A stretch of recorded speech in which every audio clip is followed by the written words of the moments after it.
I'm sitting here with Quinn Bradlee, the son of former Washington Post editor Ben Bradlee and author Sally Quinn.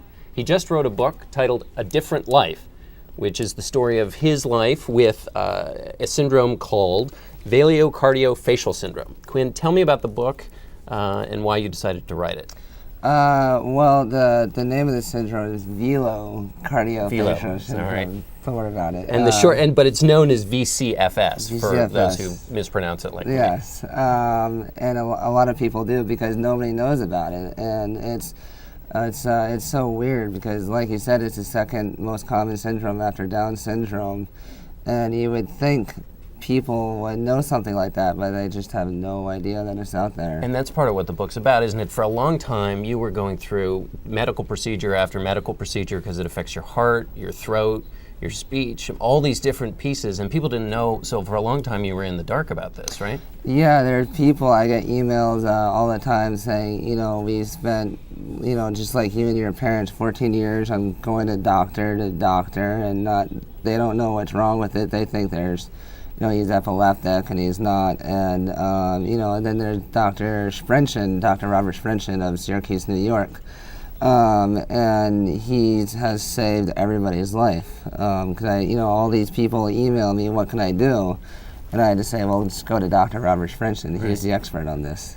Tell me about how tough it was during this period where you were going through the physical, the emotional problems, you had learning disabilities, and what that was like at school. How bad did it get? Well, when people think of, LD, they think of dyslexia. They think of one thing, but what they don't understand is LD is a tree of learning disabilities. It's not just one thing. There's dysgraphia, dyscalculia. It just goes on and on and on. Right. And VCFS. What's different about VCFS and dyslexia is that it causes the medical problems as well as learning disabilities. Right, and so when you were younger, and other kids can be cruel and brutal, and how tough did it get going through all of this? It can be pretty tough because you start to wonder. You think everything you do is normal because you don't know any better, and then you go to a special school for kids who have learning disabilities, and yet you see other kids teasing other kids with learning disabilities, and you're at a special school, and you just go, wait a minute, what's going on here? And I think the reason why kids tease other kids is because they will see that, if they tease other kids, then people will say, oh, well, he's teasing me, so he doesn't have it. They do it to hide their, learning disabilities. Right. And then you grew up in this special atmosphere in Washington with two parents who are very powerful, well-known, throw a lot of parties. What was that like growing up? Because one of the elements of this syndrome is there's a social aspect to it in terms of recognizing social cues. And so what was it like growing up with that in Washington? Well, I think one of the reasons why I have trouble reading social cues is because I was raised by adults. I didn't have any, friends my own age, really. And so I think, how adults interact with each other is totally different than how kids interact with each other. And so I think I was used to how, adults interact with each other.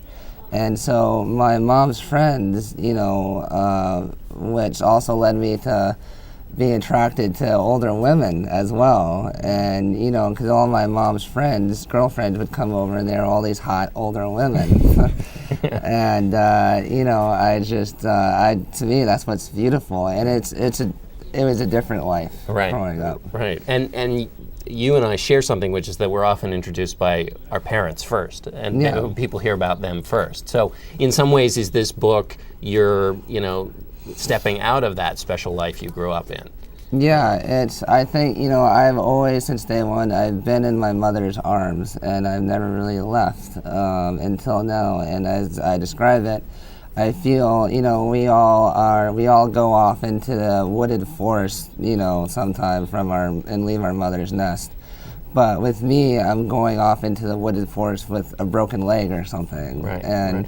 I feel like I've been raised as, this zoo animal, and for the first time being released into the wilderness, sitting there, asking, all right, now what do I do? Right, right. Well, you've got a great book here, and you've also got friendsofquinn.com, Yes. which is a website and a social networking site to help kids with learning disabilities so that they're not left in the dark the way you were growing up. So it's really great, and it's been great to have you, Quinn. I really appreciate it. Thanks for talking to us. Thank you very much. You're watching Washington Unplugged on CBSNews.com.